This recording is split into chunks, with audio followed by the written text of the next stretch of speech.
الحمد لله رب العالمين والعاقبة للمتقين الصلاة والسلام على سيد الأنبياء والمرسلين أما بعد أعوذ بالله من الشيطان الرجيم بسم الله الرحمن الرحيم تلك الرسل فضلنا بعضهم على بعض منهم من كلم الله ورفع بعضهم درجات صدق اللہ العظیم ان اللہ وملائکتہ یصلون علی النبی یا ایہا الذین آمنوا صلوا علیہ وسلموا تسلیما الصلاۃ والسلام علیک یا سیدی یا رسول اللہ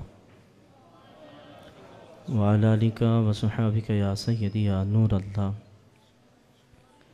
درود پاک آپ پہ بھی واجب ہے، محبت سے پڑھ لیں سارے۔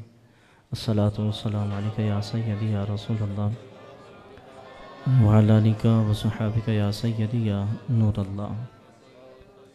تمام حمد و ثنا، تعریف و توصیف اللہ مجدہ الکریم کی ذات ببرکات کے لیے، جو خالق کائنات بھی ہے، مالک ارض و سماوات بھی۔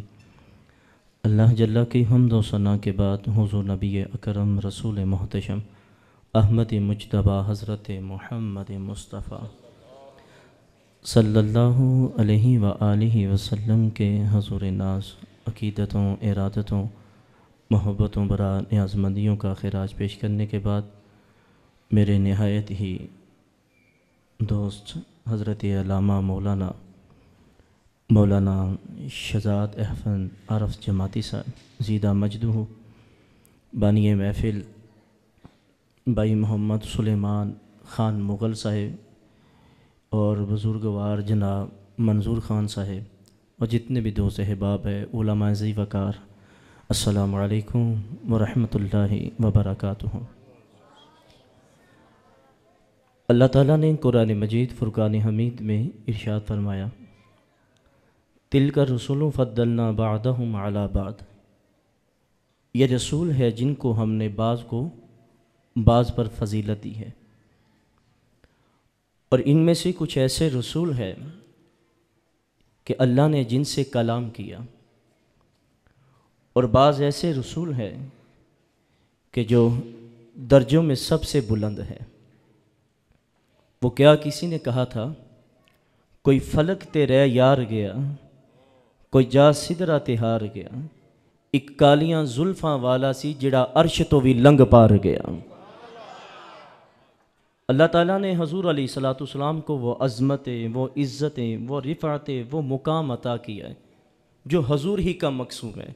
توجہ صرف میری طرف، آپ ادھر دیکھیں ذرا۔ حضور علیہ السلام کی ہستی ہماری تعریف کی محتاج نہیں ہے، یہ وہ ہستی ہے جس کی محراب عظمت میں خود خالق کل کائنات گلہ عقیدت پیش کرتا ہے۔ اس کا مقام اور مرتبہ کیا ہوگا، اس کا احاطہ مجھ جیسا بے مایہ شخص کر نہیں سکتا۔ یہ کسی ایک شخص پر موقوف نہیں ہے کہ صبح ازل سے لے کے شام ابد تک کائنات کے بہترین انسان ہو اور امیر کبیر ہو، اپنا سرمایہ، اپنی دولت، گنجہائے مطالب و مانی حضور کی کسی ایک سیرت، حضور کے کسی ایک پہلو کو بیان کرنے کے لیے وقف کر دینا، تو پھر انہیں یہ اعتراف عجز کرنا پڑے گا۔ کیا کہیں گے، لا یمکن الثناء کما کان حق، بعد از خدا بزرگ تو ہی قصہ مختصر۔ حضور علیہ السلام کی عظمت جہاں تک بیان کرنے کا تعلق ہے، کسی میں ہمت ہی نہیں ہے۔ ابن تیمیہ نے لکھا ہے، کہا یہ کسی کے بس کا روگ ہی نہیں ہے کہ وہ حضور کی عظمتوں کو بیان کرے، اور بڑے بڑے سخن سناس فہم دانشور بھی اگر قلم اٹھاتے ہیں تو ہزار بار یہ سوچتے ہیں، پھر کہہ اٹھتے ہیں، ہزار بار بشویم دہن ز مشک گلاب، ہنوز نام تو گفتن کمال بے ادبی است۔ پھر حضرت پیر مہر علی شاہ کو یہ کہنا پڑا، کتھے مہر علی کتھے تیری سنا، گستاخ اکھیاں کتھے جا لڑیا۔ یہ کسی کے بس کا روگ ہی نہیں کہ وہ حضور کی عظمتوں کا ذکر کرے۔ آج حضور علیہ السلام کے ذکر کے لیے بحث کی جاتی ہے، حضور کا ذکر کرنا چاہیے کہ نہیں؟ جس نبی کا کلمہ پڑھا ہے اگر اس کا ذکر نہ کرے تو کس کا کرے؟ آج دلیلیں مانگی جاتی، اتنی اتنی لمبی زبانیں ہیں، کہاں لکھا ہوا ہے؟ بھلا حضور کے ذکر کے لیے ہمیں دلیل کی ضرورت ہے؟ بولیں، بات شمع کی چل رہی ہے، پروانہ کہے لکھا کہا ہے؟ عجیب بحث کی جاتی ہے، عجیب دور آ چکا ہے۔ یہ وقت بھی ہم نے دیکھنا تھا کہ ذکر رسول کے لیے ہمیں دلیلیں چاہیے، ہم دلیلیں ڈھونڈیں کہ حضور کا ذکر یہاں لکھا ہوا ہے۔ بخاری مسلم شریف کی حدیث ہے، لوگ کہتے کہ صحابہ نے کہ حضور کی نعت پڑھی تھی۔ یاد رکھیں 48 تعداد ہے صحابہ کی جو حضور کے ثنا خوان ہیں۔ کتنی ہے؟ 48 تعداد ہے۔ اور ان میں سے جنہوں نے حضور علیہ السلام کی کہ حسن بیان کیا ہے، حضور کے مناقب، حضور کے آقا علیہ السلام کے شمائل بیان کیے، ان میں سے ایک روایت کے مطابق 22 ہے، دوسری روایت کے مطابق 23 ہے۔ صحابہ نے حضور کو دیکھا ہے نا، آقا علیہ السلام کی زلفوں کو دیکھا ہے، حضور کے چہرے والضحیٰ کو دیکھا ہے، آقا علیہ السلام کی داڑھی شریف کو دیکھا ہے، حضور کے بیٹھنے کے انداز کو دیکھا، حضور کیسے اٹھتے تھے، صحابہ نے یہ بھی محفوظ کیا ہے۔ اور اللہ کے رسول علیہ السلام کے داڑھی مبارک میں کتنے سفید بال تھے، صحابہ نے یہ بھی محفوظ کیا ہے۔ حضور جس انداز سے دیکھتے تھے، صحابہ نے یہ بھی محفوظ کیا ہے۔ میرے آقا علیہ السلام گفتگو کس انداز سے کرتے تھے، صحابہ نے یہ بھی حضور علیہ السلام کی ادا کو محفوظ کیا ہوا ہے۔ 22 اور 23 صحابہ کی تعداد ہے کہ جنہوں نے آقا علیہ السلام کے نقشے کو بیان کیا ہے۔ اگر کسی صحابی سے پوچھا جاتا بتاؤ میرے نبی کو دیکھا ہے، وہ کہتے واللہ ہم نے دیکھ کے بھی حضور کو دیکھا ہی نہیں ہے، ہم نے حضور کو دیکھ کے بھی ہم نے دیکھا بھی نہیں۔ حضرت حسان بن ثابت کہتے ہیں شاعر حسن دیکھنے میں ماہر ہوتا ہے۔ حضرت حسان بن ثابت کہنے میں نے حضور کو دیکھنے کا ایک طریقہ ڈھونڈا، کہتے ہیں جب بھی میں آقا کو دیکھنا چاہتا اپنی انگلیاں اپنے چہروں پہ رکھتا اور انگلیوں کے اوڑ سے حضور کا چہرہ دیکھتا۔ اگر ڈائریکٹ دیکھتا میری آنکھوں کی بینائی ختم ہو جانی تھی۔ بہتر یہی ہے پردے میں روح پوش رہے، اگر پردہ اٹھا دے تو کسے ہوش رہے۔ اللہ تعالیٰ نے حضور علیہ السلام کی ذات، حضور کے حسن پہ 70,000 بشریت کے پردے ڈال رکھے ہیں، اور 70,000 بشریت کے پردوں کا یہ عالم ہے۔ آقا علیہ السلام کا حسن پھر بھی چھن چھن کے لوگوں تک پہنچ رہے ہیں، اور صحابہ کہتے ہیں ہم نے دیکھ کے بھی حضور کو دیکھا ہی نہیں ہے، ایسا حسن ہے۔ اور سنیں، آپ نے سنا ہے کہ حضرت یوسف علیہ السلام کو اللہ نے جو حسن دیا وہ میٹھا حسن ہے۔ تیرے میرے آقا علیہ السلام کو جو حسن دیا وہ نمکین حسن تھا۔ یہ حضور علیہ السلام کے فضائل میں سے ہے۔ حضرت یوسف علیہ السلام پہ جب زلیخا دل ہار بیٹھی، عورتوں نے تانے دیے کہ ایک غلام پہ دل ہار بیٹھی ہے۔ عورتوں سے زلیخا کہنے لگی تم نے دیکھا نہیں اس لیے باتیں کرتی ہو، دیکھ لو گی نا تو یہ تانے دینا چھوڑ دو گے۔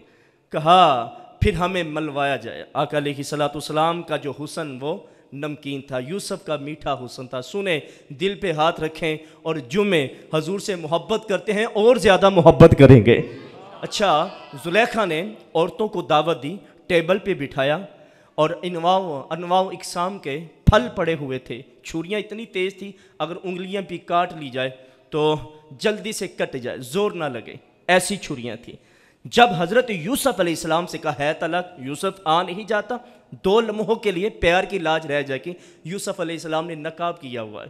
حسن ہی ایسا تھا، جب نقاب کیا ہے تو عورتیں ٹیبل پہ بیٹھی ہیں، ہاتھ میں ناشپاتی چھری ہیں، اور جب یوسف علیہ السلام کمرے سے اندر آتے ہیں اور جب یوسف دیکھا نا، حضرت یوسف علیہ السلام نے جب نقاب ہٹایا، جب یہ ماجرا دیکھا، پہلے باتیں کرتی تھیں، جب حسن یوسف دیکھا کہا واللہ یہ اللہ کا کوئی مقرر فرشتہ ہی لگتا ہے، یہ بشر نہیں اللہ کا مقرر فرشتہ لگتا ہے۔ پہلے باتیں کرتی تھی، دیکھا نہیں، اب فرشتہ مان لیا۔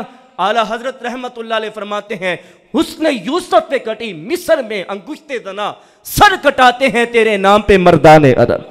اب دیکھیں ذرا، حسن یوسف پہ کٹی، وہ ماضی کام ختم، ہاتھ کاٹ لیے۔ اور سنیں، علماء نے لکھا ہے کہ وہاں اختیار نہیں تھا، بے اختیاری میں انگلیاں کٹ گئی۔ حسن یوسف ہی ایسا تھا نا، سامنے یوسف علیہ السلام کا حسن تھا، ہاتھ میں چھری ہے، ناشپاتی ہے، اور ناشپاتی بھی کٹ گئی، انگلیاں بھی کٹ گئی، اور نیچے خون بھی گر گیا، مگر درد تک نہ ہوا۔ وہاں کٹ گئی، کام ختم۔ ادھر حضور کو دیکھا بھی نہیں ہوگا، توجہ، ادھر حضور کو دیکھا بھی نہیں ہوگا۔ اعلیٰ حضرت فرماتے حسن یوسف پہ کٹی مصر میں انگشتے زنا، سر کٹاتے ہیں تیرے نام پہ مردان عرب۔ فرمایا ادھر تو یوسف کا دیکھا اور صرف انگلیاں کاٹی، فرمایا ادھر حضور کا نام سنا ہوگا لوگ اپنی گردنیں پیش کر دیں گے، صرف نام سنا ہوگا۔ حسن ہی ایسا ہے نا۔ اچھا، ایک دنیا کا حسن اتنا قلیل ہے، آپ کی توجہ ہے نا، دنیا کا حسن اتنا قلیل ہے، ایک کا چاہنے والا دوسرا رقیب کہلاتا ہے۔ اگر میں شہزاد بھائی سے محبت کرتا ہوں نا تو اس سے کوئی محبت کرے گا، میں کہوں گا تیرے میں اتنی ہمت کہ تو نے میرے محبوب کو محبوب بنایا۔ حسن اتنا قلیل ہے، ایک ہی ضد کو پورا کرتا ہے۔ میں نے شہزاد بھائی کو محبوب بنایا نہیں، دوسرے بنایا، دستے گرے بام پہ آئے۔ حسن اتنا قلیل ہے، مگر اللہ فرماتا ہے اتنی دیر تک محبوب نہیں بناؤں گا جب تک تم میرے محبوب کو محبوب نہیں بنا لیتے۔ تو حسن وہاں اتنا زیادہ ہے، ادھر قلیل ہے۔ اللہ نے حضور علیہ السلام کو حسن بے پایا عطا فرمایا ہے۔ تو اعلیٰ حضرت رحمت اللہ علیہ فرماتے حسن یوسف پہ کٹی مصر میں انگشتے زنا، سر کٹاتے ہیں تیرے نام پہ مردان عرب۔ حضور علیہ السلام کی عظمت جہاں تک بیان کرنے کا تعلق ہے، خدا کی قسم کسی کے بس کا روگ ہی نہیں ہے، کوئی بیان کر سکتا ہی نہیں ہے۔ یہ آپ کے اور میرے بس کا روگ نہیں کہ ہم حضور کا ذکر کریں۔ آج لوگ کہتے کہ میں نے محفل میلاد کرائی، میں نے حضور کی رات کو محفل میلاد کرائی، اور خدا کی قسم ہے تو نے نہیں کرائی، رسول اللہ اور حضور علیہ السلام کی نظر کرم ہوئی تو تب محفل ہوئی نا۔ یہ حضور کا خاص کرم ہے، یہ اللہ تعالیٰ حضور علیہ السلام کا ایک خاص ایک جلوہ، جسے محبت جتنی ہوتی نا وہ اتنا پیار کرتا ہے حضور سے، اور وہ اتنی محبت کے ساتھ محفل میلاد کراتا ہے۔ ہر شخص تو نہیں کراتا حضور کا میلاد، آپ نہیں کراتے، میں نہیں کراتا، یہ خاص ایک نظر ہوتی ہے۔ اور جس پہ وہ کہتے نا، وہ کیا آپ نے شعر پڑھا تھا کہ جس پہ نظر محمد کا، وہ پڑھیں دوبارہ پڑھے آپ، نشانہ ٹھہر جاتا، آگے سارا زمانہ ٹھہر جاتا ہے۔ تو یہ حقیقت ہے۔ اچھا، میں یہاں ایک رکے کو بات کہنا چاہتا ہوں۔ تو آج دیکھیں ذرا، ہم ثنا خان لوگ جو ہیں آج نعتیں پڑھتے ہیں، میں آپ سے مخاطب، صرف میں آج آپ سے باتیں کرنے آیا ہوں کہ ثنا خان حضور کی نعتیں پڑھتے ہیں، بولیں پڑھتے ہیں، اور آج کے شاعر نعت لکھتے ہیں، بولیں لکھتے ہیں، مگر اس کے باوجود حضور کا دیدار نصیب نہیں ہوتا۔ ہوتا ہے یا نہیں ہوتا؟ نہیں ہوتا۔ اور یار جو حضور علیہ السلام کی نعت لکھتا ہے وہ کس کے لیے لکھی تھی؟ بولیں مصطفیٰ علیہ السلام کی طرف، کہ حضور کو پسند آ جائے۔ کیا لوگ اس نیت سے لکھتے ہیں؟ لوگ تو اس نیت سے لکھتے ہیں میں کلام لکھوں گا تو لوگ کلام خریدیں گے اور میں پڑھوں گا میں ہٹ ہو جاؤں گا۔ فرق یہ ہے۔ مگر آئے نا حضرت شیخ سعدی رحمت اللہ علیہ کے پاس، جب آپ کلام لکھتے ہیں بلغ العلا بکمالہ کشفت دجا بجمالہ حسنت جمیع خصالہ، جب 3 فکرے لکھتے ہیں چوتھا ذہن میں ترتیب نہیں دیتا۔ رات کو سوئے مقدر جاگا، آقا علیہ السلام نے اپنا جلوہ عطا فرما دیا۔ 3 شعر لکھے تھے، فرمایا سعدی اٹھ وہ کلام سنا جو رات کو لکھا ہے۔ فرمایا یا رسول اللہ میرے میں اتنی ہمت کہ میں آپ کے سامنے، فرمایا اٹھنا۔ حضرت شیخ سعدی فرماتے میں اٹھا، حضور علیہ السلام کے سامنے قصیدہ پڑھا، بلغ العلا بے کشفت دجا بے حسنت جمیع کے۔ اب 3 فکرے تھے، حضرت شیخ سعدی نے لکھے، ہاتھ جوڑ کے تھے بندہ نواز آپ توجہ فرما دے۔ فرمایا سعدی یہ کیوں نہیں کہتے صلو علیہ وآلہ، یہ کیوں نہیں کہتے صلو علیہ وآلہ؟ اگر فقط نعت حضور علیہ السلام کی لکھی جائے، تعریف ہو، اگر مصطفیٰ جان رحمت صلی اللہ علیہ وسلم کی طرف چہرہ کر کے، گنبد خضرا کی مکی کی طرف چہرہ کر کے نعت لکھی جائے، پھر دیر نہیں لگتی، حضور رات کو دیدار عطا فرما دیتے ہیں، حضور جلوہ عطا فرماتے۔ کیا امام بصیری رحمت اللہ علیہ کلام نہیں لکھا تھا؟ بادشاہ کو کلام نہیں لکھتے تھے؟ تو کسی نے کہا بصیری چھوڑ کلام لکھنا، اس کا کلام لکھ جو بادشاہوں کا بادشاہ ہے۔ کیا لکھا نہیں تھا مولا یا صلی وسلم دائماً ابدا؟ جب کلام لکھتے ہیں رات کو سوئے مقدر جاگا، میرے نبی نے اپنا جلوہ عطا فرما دیا۔ فرمایا سعدی اٹھ، حضور اٹھا نہیں جاتا، اٹھا نہیں جاتا۔ کہا اٹھنا، کہا حضور اٹھا نہیں جاتا۔ حضرت امام بصیری جب اٹھتے ہیں، آپ کا حصہ ایک طرف سے کام کرنا چھوڑ گیا تھا، اللہ کے نبی علیہ السلام نے اپنا دست کرم، دست رحمت، دست شفا حضرت امام بصیری کے کندھے پہ پھیرا۔ حضرت امام بصیری کہتے خدا کی قسم حضور کا ہاتھ لگنا تھا، اللہ نے مجھے شفا عطا فرما دی۔ اللہ نے مجھے رات جب یار کلام لکھا جائے حضور کے لیے تو دیدار مصطفیٰ ہوتا ہے، حضور کا دیدار ہوتا ہے. جب ایرو غیروں کے لیے جب آج کل لکھا نہیں جاتا حضرت یہ آپ کی نظر شیر ہے، جو حضور کی نظر شیر ہے وہ بندوں کی طرف کر رہے ہیں. عجیب بات نہیں ہے؟ جو جتنے پیسے والا ہوتا ہے جناب، جس کی ہاتھ میں دفتری دیکھی حضرت یہ آپ کی نظر شیر ہے. شرم نہیں آتی ایسے لوگوں کو جو مصطفیٰ علیہ السلام کی شان میں لکھا گیا ہوتا ہے کلام، وہ لوگوں کی نظر کرتے ہیں. تو خدا را ایسے لوگوں سے بچیں جو فقط حضور سے محبت میں ڈوبے ہوئے، اور جب وہ بیان کرتے ہیں، جب وہ گفتگو کرتے ہیں، جب نعت شریف پڑھتے ہیں ان کی آنکھیں چھلکتی ہے. تو ایسے لوگوں کی صحبت بیٹھے، ایسے لوگوں کے قریب ہوا کرو. جب وہ پڑھتے ہیں تو ایسے لگتا ہے کہ جیسے واقعی مسجد نبوی کے صحن میں بیٹھے ہیں اور سامنے گنبد خضرا ہے. اچھا بات عرض کر رہا تھا، بات کہیں کہ کہیں چل پڑی. حضور علیہ السلام کی فضیلت کے حوالے سے اللہ نے میرے نبی کو بڑی فضیلت عطا فرمائی. آپ کی توجہ کا طالب ہوں. حضرت ابو سعید رضی اللہ تعالیٰ عنہ فرماتے ہیں آقا علیہ الصلوۃ والسلام نے ارشاد فرمایا، یہ ترمذی شریف کی حدیث ہے، فرمایا کہ میں قیامت کے دن اولاد آدم کا سردار ہوں گا ولا فخرا، میں فخر نہیں کرتا. حضور کہتے ہیں قیامت کا دن ہوگا، اولاد آدم کا سردار میں ہوں گا، مگر اس بات میں فخر نہیں کرتا. اچھا آگے بات سنیں. اور میرے ہاتھ میں حمد کا جھنڈا ہوگا، میرے ہاتھ میں حمد کا جھنڈا ہوگا، مگر اس بات میں فخر کرتا ہی نہیں ہوں. اور آقا علیہ الصلوۃ والسلام فرماتے جتنے بھی نبی رسول آئے سب لوگوں نے، سب انبیاء نے، رسولوں نے دنیا ہی میں اللہ کی حمد بیان کی. ہر کسی کے حصے میں ایک حمد ہے، ایک خاص قسم کا کلام ہے جو انبیاء کو عطا کیا گیا ہے. فرمایا ہر نبی نے وہ دنیا میں اللہ کی حمد کی، مگر میں قیامت کے دن ایسی اللہ کی حمد بیان کروں گا جو آج تک نہ کسی نے سنی ہوگی نہ کہی ہوگی. فرمایا حمد کا جھنڈا کل قیامت کے دن میرے ہاتھ میں ہوگا. حضور فرماتے میں فخر نہیں کرتا. اور فرمایا تیسری بات، فرمایا اس دن کوئی نبی آدم علیہ السلام کے سوا، فرمایا جتنے بھی نبی ہے آدم علیہ السلام سے لے کے حضرت عیسیٰ علیہ السلام تک، روح اللہ تک، فرمایا سب کے سب نبی میرے جھنڈے کے سائے تلے ہوں گے. آقا فرماتے میں فخر نہیں کرتا. ملا علی قاری شارح عمدۃ البخاری میں لکھتے ہیں کہ یار بات تو فخر والی ہے، بات فخر والی ہے نا یار، اولاد آدم کا سردار ہو آقا علیہ السلام، بات فخر والی. فرمایا ولا فخرہ، میں فخر نہیں کرتا. حمد کا جھنڈا حضور کہتے ہیں میرے ہاتھ میں ہوگا. فرمایا ولا فخرہ، میں فخر نہیں کرتا. فرمایا جتنے بھی نبی ہوں گے، سردار نبی ہوں گے، رسول ہوں گے، وہ سب میرے جھنڈے کے سائے تلے ہوں گے.